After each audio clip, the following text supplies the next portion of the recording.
கிறிஸ்துவுக்குள் பிரியமான சகோதரனே சகோதரியே, கர்த்தராகிய இயேசு கிறிஸ்துவின் நாமத்தில் அன்பின் வாழ்த்துக்கள்.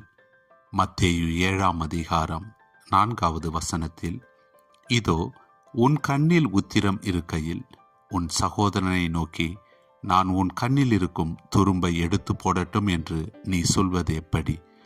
அன்பான தேவ பிள்ளைகளே, குறை சொல்வதை நிறுத்துவோம், குறையை தவிர்ப்போம்.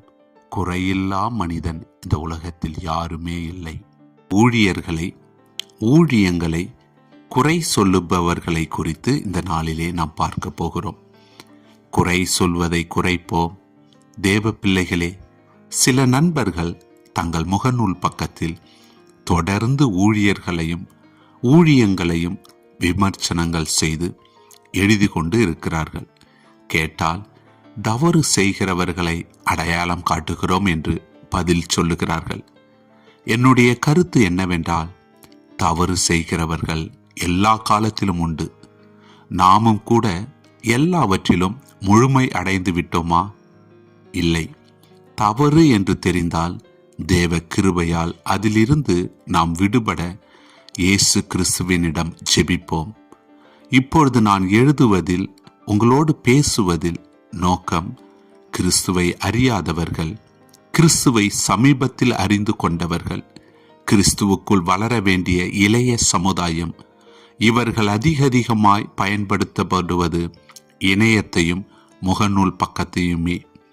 இவர்களை கிறிஸ்துவுக்குள் நல்ல முறையில் வழிநடத்த நாம் என்ன முயற்சி எடுக்கிறோம்? அப்படிப்பட்டவர்கள் கிறிஸ்துவை அறிந்து கொள்வதற்குள் தவறு செய்கிறவர்களை சுட்டி காட்டியதும், ஓ, எல்லாரும் இப்படித்தான் இருப்பார்களோ, இனி நமக்கு இந்த கிறிஸ்தவமே வேண்டாம் என்று தேவனை விட்டு அவர்கள் ஓடி விடுகிறவர்களாய் காணப்படுகிறார்கள். அன்பான தேவ பிள்ளைகளே, தயவு செய்து சிந்தியுங்கள். உண்மையாகவே தவறு செய்கிறவர்களையும் அவர்களை பின்பற்றுகிறவர்களையும் உங்கள் வார்த்தைகள் மாற்றவே மாற்றாது. மாறாக குற்றப்படுத்தும் உங்கள் வார்த்தைகள் கிறிஸ்துவுக்குள் புதிதாக வருகிறவர்களையும் இளைய தலைமுறைக்கும் அது இடரலாக இருக்கும். எனது தாழ்மையான கருத்து என்னவென்றால், ஏற்றுக்கொள்வதும் ஏற்றுக்கொள்ளாததும் உங்கள் விருப்பம். ஆனால் குறை சொல்லுவதை நீங்கள் நிறுத்துங்கள். அன்பு நண்பர்களே, சிந்தியுங்கள். நம்முடைய எழுத்துக்கள் ஒருவரை கூட சொல்லக்கூடாது, கொல்லவும் கூடாது, குற்றவும் படுத்தக்கூடாது. அநேகரை கிறிஸ்துவுக்குள் விசுவாச பாதையில் நடத்துவதாக இருக்க வேண்டும்.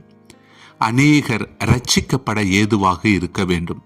மற்றவரை வாழ வைப்பதாக இருக்க வேண்டும். தவறு செய்ய வேண்டும் என்று தீர்மானித்துவிட்ட ஊழியர்களோ விசுவாசிகளோ உங்கள் வார்த்தைகளை ஒன்றுமே செய்யாது. அவர்கள் அப்படித்தான் இருப்பார்கள். ஏனென்றால் பிசாசு அப்படிப்பட்டவர்களை நடத்துகிறான். ஆனால் அவர்களுக்கும் நமக்கும் என்ன வித்தியாசம்? அவர்கள் தவறு செய்து புற மதத்தவர்கள் மத்தியில் இயேசு கிறிஸ்துவின் நாமத்தை தூஷிக்கிறார்கள். சிலர் அவர்களை குற்றப்படுத்தி புற மதத்தவர்கள் மத்தியில் இயேசு கிறிஸ்துவின் நாமத்தை தூஷிக்கிறார்கள். என்ன வித்தியாசம்? எந்த அளவுக்கு நாம் கிறிஸ்துவை வெளிப்படுத்துகிறோமோ அந்த அளவுக்கு அறியாமை நீங்கும், இருள் விலகும், வெளிச்சம் அவர்கள் உள்ளத்திலே வரும்.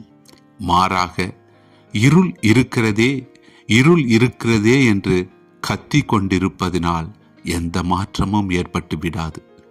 மற்றவர்களை குறித்து பேசாமல் சத்தியத்தை மட்டும் சத்தமாக பேசுவோம். தேவனுடைய வருகை சமீபமாயிருக்கிறது.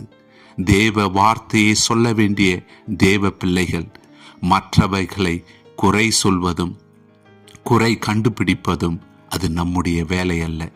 அது சாத்தானின், பிசாசின் வேலையாயிருக்கிறது. அன்பான தேவ பிள்ளைகளே, ஒருவர் கனப்படுத்துவோம். ஊழியங்களை செய்ய முற்படுவோம். ஊழியர்களையும் கனப்படுத்துவோம். கர்த்தர் நம்மை ஆசீர்வதித்து நடத்துவாராக. ஆமேன். Praise Lord. God bless you. சிந்திப்போம், செயல்படுவோம்.